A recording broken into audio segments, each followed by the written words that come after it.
શ્રી ગણેશાય નમઃ. નમસ્કાર દર્શક મિત્રો, ધર્મજ્ઞાનમમાં આપનું સ્વાગત છે. આજની રાશિ છે ધન રાશિ, અક્ષર ભ, ધ, ફ, ડ.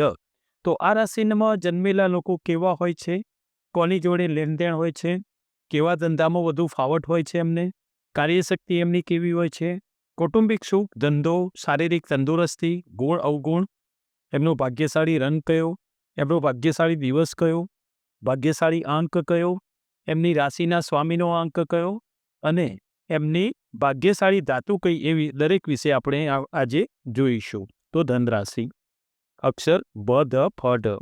કાર્યશક્તિ, આ રાશિમાં જન્મેલાઓ નરમ પ્રકૃતિના હોવા છતાં પણ સ્વભાવે બહાદુર, હિંમતવાન, મક્કમ અને ગણતરીબાજ હોય છે. તેઓ દરેક ક્ષેત્રમાં આગળ થવાની ઈચ્છા ધરાવે છે. ઊંચામાં ઊંચું સ્થાન તેઓ મેળવે છે. એમની મહત્વાકાંક્ષા એવી હોય છે કે તે ટોપ ઉપર હોય. આ સ્વભાવને લઈને તેઓ દરેક બાબતમાં માથું મારે છે. ઘણા કામમાં ધારી સફળતાઓ પણ પ્રાપ્ત કરે છે. તેઓ ચતુર અને ઝડપી હોય છે. જ્યારે તેઓ એક કામ કરવાનો નિર્ણય કરે ત્યારે તે પાર પાડ્યા વગર રહેતા નથી, પરંતુ આમ કરતાં તેઓ કેટલીક વખતે પોતાનું કામ બગાડી પણ નાખે છે, નાનું મોટું નુકસાન વરી લે છે. આ લોકો ગણતરીબાજ અને કયું નિશાન ક્યાં પડશે ને એની સચોટ જાણકારી રાખતા હોય છે અને તેથી તેમનામાં ભવિષ્ય જાણવાનું સામર્થ્ય પણ છુપાયેલું હોય છે. એવું બીજાને ભાન થાય છે. તેઓ પોતાની બુદ્ધિથી જ્યારે કામ કરે છે ને ત્યારે તેમાં ભાગ્યે જ નિરાશા મેળવે છે, પરંતુ જ્યારે બીજાઓના દોરવાય છે ત્યારે કેટલીક વાર પીછેહટ એમને કરવી પડતી હોય છે. આ લોકો કામગ્રા અને પારકી પંચાયતમાં આમ તો એવું હોય છે કે કોઈની વાતમાં એ પડવા નથી માગતા. પોતાના કામથી જ મતલબ, પોતાનું કામ ભલું અને પોતે ભલ્યા, આ રીતે તેઓ વર્તે છે. નવરા બેસવાનું એને પસંદ નથી.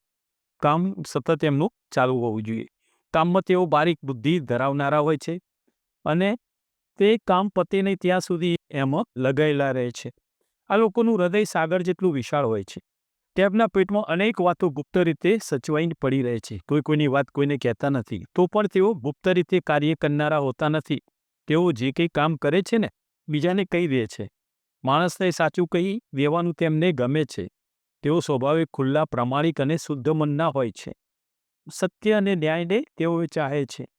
તેઓ પ્રામાણિક અને દૃઢ મનના હોવાથી બીજાના ઉપર તેમનો પ્રતાપ પડે છે. વાતાવરણમાં જ કોઈ એવું સામર્થ્ય રહેલું છે એમનામાં કે જેઓ તેમની મર્યાદાઓ આવે છે તે સર્વ તેના તેજથી, જે કંઈ હોય એ એમના આવવાથી, એમના તેજથી સામેલું માણસ એવો અજાઈ જાય છે. એને ખરું ન લાગતું હોય ને તો પણ એ વાત એમની સાચી માની લેતો હોય છે અને એને સાંભળનાર વ્યક્તિને હૃદયમાં એ વાત ઉતરી જાય છે. આ લોકો દુશ્મનોને તરીકે પણ ઉદાર અને ન્યાયી હોય છે.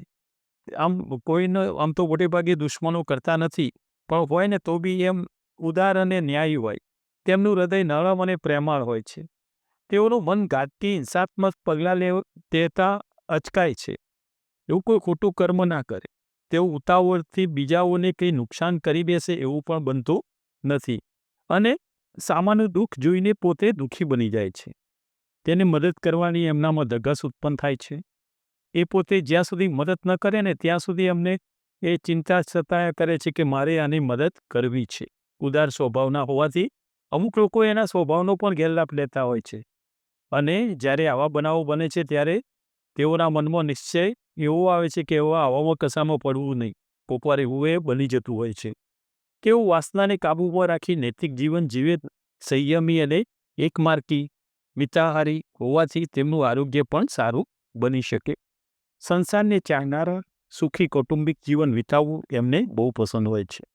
આગળ જણાવ્યું તેમ આ લોકો ઝડપી નિર્ણય કરનારા હોય છે. તેમના મગજ અતિ વેગથી દોડે છે. એમાં ક્યારેક તેઓ ભૂલ પણ કરી નાખે છે. આવી રીતે થયેલી ભૂલનું સ્વીકાર કરવાનું પણ તેઓ ચૂકતા નથી. પોતાની ભૂલ થઈ હોય ને તે પોતાની ભૂલ સ્વીકારી લેતા હોય છે. બાહ્ય રૂપરંગમાં આ લોકો આકર્ષક હોય છે. તેમના નેત્રમાં તેજ હોય છે. તેને લઈને સામાવાળા વ્યક્તિના ઉપર એની અસર જમાવી જાય છે. સ્વભાવમાં આનંદી, નિર્ભય અને સાહસિક હોય છે. પોતાનું કર્તવ્ય કરવામાં તેઓ કોઈથી ગાંજ્યા જાય એવા નથી. આ રાશિમાં જન્મેલા લોકો ઊંચા અને પાતળા, તેઓ ઘણું કરીને શાંત અને તીવ્ર બુદ્ધિવાળા હોય છે. જેમની વૃત્તિ ચંચળ હોય છે. જેઓ વધારે તાકાતવાળા અને આમ થોડા મગજથી પોતાનું પ્રભુત્વ ધરાવનારા હોય છે. આ રાશિમાં જન્મેલી સ્ત્રીઓ સ્વભાવે સુંદર અને દયાગ્રી હોય છે. તેઓ પોતાના ઘરની વ્યવસ્થા ઉત્તમ પ્રકારે રાખી અને પત્ની તરીકે, માતા તરીકે અથવા ઘરના ગૃહિણી તરીકે તે સારું એવું કર્મ કરી જાણે છે. બાળકો ઉપર એમને ખૂબ પ્રેમ હોય છે અને તેઓ દૃઢ મનથી માયાળુ, નમ્ર, ઉદાર અને મોટા મનથી આ બહુ શાણપણની રીતે આ બધું કર્મ કરી જાણતા હોય છે. પતિને માર્ગસૂચન કરવામાં તેઓ સદા તત્પર રહેતા હોય છે. એક મિત્ર અને સલાહકાર તરીકે તેઓ બની રહે છે. પતિને વફાદાર રહેવામાં, તેમનું પોતાનું શિયળ સાચવવામાં આ રાશિમાં જન્મેલા લોકો ખૂબ જ ચીવટવાળા માલુમ પડે છે. આ રાશિમાં જન્મેલા બાળકો સીધાબોળા, નિર્દોષ અને ભોળા હોય છે. તેમને ઠગવાનો, છેતરાવવાનો પ્રયત્ન કરવો એ પાપ કરવા જેવું છે. સ્વભાવે તેઓ ઉદ્યમી અને કંઈક ને કંઈક પ્રાપ્ત કરવા માટે મનને પરોવેલું રાખે છે. મા બાપે તેમને તેમની પસંદગીના કાર્યો સોંપવા જોઈએ. સ્વભાવે તેઓ અત્યંત લાગણીવાળા હોવાથી તેમને બહુ જ નજીવી બાબતમાં દુઃખ અને આઘાત લાગે છે. તેથી તેમની સાથે પ્રેમભર્યું વર્તન રાખવું એ બહુ જ જરૂરી છે. તેમની સારી સોબતમાં રાખવા, એમની ઈચ્છા સંતોષવી, તેમની બુદ્ધિ ખીલે તેવું કામ એમને સોંપવું જોઈએ. આ રાશિમાં જન્મેલા ઉચ્ચ શિક્ષણ મળે તો તેઓ મોટા તત્વજ્ઞાની થઈ જાય છે. મોટા સંત, પુરુષો, યોગીઓ આ રાશિમાં જન્મેલા માલુમ પડે છે. આ લોકોમાં આત્મવિશ્વાસની ખામી હોય છે. સરળતાથી નિષ્ફળતાનો તેમજ વિચાર તેમના મગજમાં પણ અસર કરે છે. પરિણામે તેઓ કામ ઉપર બરાબર ચિત્ત લગાવી શકતા નથી. ધર્મની બાબતમાં તેઓ ક્યારેક દાંભિક માલુમ પડ્યા છે અને માન અને કીર્તિને માટે કામ કરતા હોય તેવું લાગે છે. આ લોકો કદી પણ આમ ઉંમર એ થાય પહેલાં જ પોતાનું વ્યક્તિત્વ તરત એ કરે છે કે જેનાથી એમની ઉંમર એમના ઉપર દેખાતી નથી હોતી અને આનંદિત વાતાવરણમાં એ રહેતા હોય છે. બોલવા ચાલવામાં રંગીલા હોય છે. દુઃખને, શોકને ધ્યાનમાં પણ લેતા નથી. ક્યારેક આ લોકો નજીવી બાબતે રજની ગજ પણ બનાવી દેતા હોય છે. તેને માટે પોતે ધુઆપુઆ થઈ જતા હોય છે. વાતમાં કંઈ ના હોય પણ બહુ મોટું સ્વરૂપ આપી દે. એક મોટામાં મોટી ખોળ એ આ ખાસ એમની છે. તેમને ક્રોધને જીતવો જોઈએ, બોલવામાં કાબુ પણ રાખવો જોઈએ. જોકે બધા જ આવા અવગુણવાળા નથી હતા, તો પણ કોઈક વાણીને વશ રાખવામાં, આગળ જણાવ્યું તે મુજબ પોતાના અપમાનને ભૂલતા નથી ને વખત આવે એ વાતનો ટોણો પણ મારી દેતા હોય છે. બીજાઓની ભૂલોની ક્ષમા બક્ષવાની સ્વભાવ તેમનામાં જરૂરી આવેલો હોય છે. તેઓ તેમ ન કરે તો તેમનો વિકાસ એમાં થતો નથી હતો. એટલે કોઈનો પણ અપરાધ ક્ષમા કરી દેતા હોય છે. વિશાળ મન ન રાખવાથી અધિકારી તરીકે હાથ નીચેના માણસો ઉપર ઘણીવાર અમુકવાર ત્રાસ પણ કરી દેતા હોય છે. આ લોકોમાં લગ્નમાં મેષ અને સિંહ રાશિવાળા જોડે લગ્ન જો કરે તો એમનું લગ્ન જીવન બહુ ઉત્તમ જાય છે. કૌટુંબિક સુખ જોઈએ તો આ રાશિમાં જન્મેલાનું કૌટુંબિક સુખ સારા પ્રકારનું હોય છે. જેમ જેમ કુટુંબ સંખ્યા વધતી જાય તેમ તેમ તેમના લોકોની જવાબદારી એમના પર ખૂબ વધતી જતી હોય છે. પાલન કરવામાં તેઓ ચુસ્ત હોય છે. કુટુંબના વડા તરીકે એમને બહુ જ આનંદ મળે છે અને દરેકનું ધ્યાન સારી રીતે તે રાખતા હોય છે. સુખ અને સંપ તેઓ ઈચ્છતા હોય છે. કુટુંબનો સંપ એમને બહુ ગમે છે અને આ માટે પોતે બનતો એટલી મહેનત અને ધનનો ઉપયોગ પણ કરતા હોય છે. આ રાશિમાં જન્મેલા કોઈ પણ ધંધામાં સારી સફળતા મેળવી શકે છે. તેઓ પોતે એક જ ધંધાને વળગીને બેસી રહેતા નથી, પરંતુ 17 ધંધામાં પોતાનું ચિત્ત લગાવતા હોય છે અને એમાં પોતે પણ મેળવતા હોય છે. દરેકની ઈચ્છા હોય તેમ એ પોતાની લાઈન પસંદ કરતા હોય. સ્વાભાવિક રીતે આ લોકોની વૃત્તિ ધાર્મિક કામો પ્રત્યે વિશેષ હોય છે. એટલે તેઓ સારા ઉપદેશકો, વ્યાખ્યાનકર્તા, ગુરુઓ અને બીજી ફતેભરી લાઈન કાયદાને લગતી વકીલ, બેરિસ્ટર તરીકે પણ સારા ઝળકી ઉઠે છે. જો શરીર સ્વાસ્થ્ય સારું હોય તો તેમને પોલીસ કે લશ્કરી નોકરીમાં પણ જોડાવવું જોઈએ, કારણ કે તેમને તેમના સ્વભાવને લઈને સારી તક મળી જતી હોય છે. તેઓ એક સાધારણ સિપાહીથી આગળ વધીને ઇન્સ્પેક્ટર કે જનરલ સુધી પહોંચી જતા હોય છે. વેપાર ધંધામાં તેઓ એકલા કે પછી ભાગીદારીમાં પણ સારો યશ મેળવતા હોય છે. ઉચ્ચ પ્રકારના માનવીઓ પોતાના રાશિની નિશાની ધનુષની જેમ દરેક કામમાં સીધા સડસડા ચાલતા જાય છે અને પ્રામાણિકપૂર્વક તે કાર્ય અદા કરે છે. ફાલતુ નજીવા કામો આ લોકોને ગમતા નથી. તેઓ એના તરફ કોઈ ધ્યાન પણ આપતા નથી. ફાલતુ કાર્યમાં કોઈ દાડો નજર પણ કરતા નથી.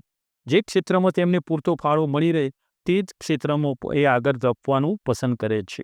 ફિલ્મના કલાકાર તરીકે સારો એક લાભ મેળવી શકતા હોય છે.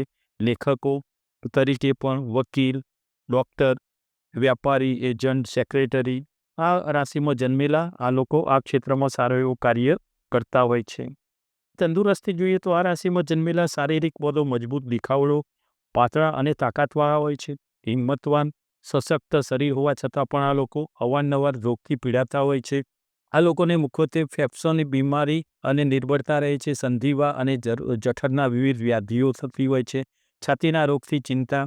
જો રવિવારની અસર, સૂર્યની અસર હોય થી પીડાતા હોય તો ક્ષય રોગ જેવા પણ તેમને વ્યાધિ થતી હોય છે. જો ગ્રહો જન્મના હોય એવા તો સ્વસ્થ પ્રકૃતિ રાખવા માટે તેમણે વધુ પડતું કામ છોડી દેવું જોઈએ. શાંત ચિત્ત, પ્રફુલ્લિત હૃદય રાખવું જોઈએ. નિયમિત કામ અને તેમને માટે ખાસ જરૂર છે. યોગ અને વ્યાયામ પણ કરીને એ શરીરનો લાભ લઈ શકતા હોય છે. પૈસાની બાબતમાં આ લોકો ખાસ કાળજીવાળા માલુમ પડ્યા છે. તેઓ પૈસા બચાવી જાણે છે પણ આમ કરકસર ઓછી કરે છે. તેમની પાસે પૈસાનો સંગ્રહ સારો જેવો હોય છે કારણ કે વિપત્તિના સમય તે અગાઉથી સંચય કરી રાખતા હોય છે. તેમના ગુણ એવા છે કે સદાય આગળ વધનારા, ખંતીલા, ઉદ્યમી, ચીવટથી કાર્ય કરનારા. એમનો ગુણ છે કે ખાસ વિશ્વાસુ છે, દ્રવ્ય સંચય કરે એવા છે, એકમાર્ગી, ભવિષ્ય માટે આશાવાદી છે, આનંદથી રહેનારા હોય છે. એમનો ગુણ એ છે કે મિત્રો માટે ખૂબ વફાદાર હોય છે. તેમને માટે તે ખરી શ્રદ્ધાથી કાર્ય કરનારા, પ્રમાણિક, દઢ મનથી રહેનારા અને ધાર્મિક મનોવૃત્તિવાળા હોય છે. આ લોકોનો અવગુણ જોઈએ તો આત્મવિશ્વાસમાં ઢીલા હોય છે, ક્યારેક ભ્રમિત મનોદશાવાળા હોય છે, તોછડા સ્વભાવથી અમુક વખતે સામેલ વ્યક્તિને દુઃખ પહોંચાડતા હોય છે. ધર્મની બાબતમાં દંભી, માન આબરૂ માટે કામ કરનારા, ક્યારેક કામમાં કોઈક વખતે કામ ના કરવું પડે એવું પણ વિચારતા હોય છે. ક્રોધી, બોલવામાં કાબુ વગરના અને અમુક વખતે સામેલાને દુઃખ પહોંચે એવો ડંખેલો સ્વભાવ પણ અમુક લોકોનો હોય છે. એમનો ભાગ્યશાળી રંગ છે પીળો. એમનો ભાગ્યશાળી દિવસ છે ગુરુવાર. આ રાશિનો ભાગ્યશાળી આંક છે 4. રાશિના સ્વામી છે ગુરુ મહારાજ. એમનો ભાગ્યશાળી આંક છે 3 અને એમની ભાગ્યશાળી ધાતુ છે ટીન. 12 મહિનામાં પ્રયત્ન કરો બરોબર છે પણ આ 3 મહિના એવા છે કે જેમાં આ 3 મહિનામાં તમે જો કોઈ કાર્યની શરૂઆત કરો તો એમાં સારી મળે છે. ભાગ્યશાળી મહિના છે માર્ચ, એપ્રિલ અને ઓગસ્ટ. આ 3 મહિનામાં કાર્ય શરૂ કરવાથી એમનો પ્રોગ્રેસ સારો એવો વધુ આગળ વધતા હોય છે. સર્વે ઈશ્વરને આધીન છે. આ એક લક્ષણ છે. આ લક્ષણ તમે જોજો. આમાંથી જે કોઈ તમને લાગે કે ના બરોબર છે, બધાને આ એક સરખું નથી હતું.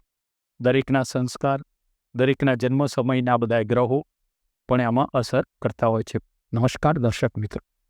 જય શ્રી કૃષ્ણ.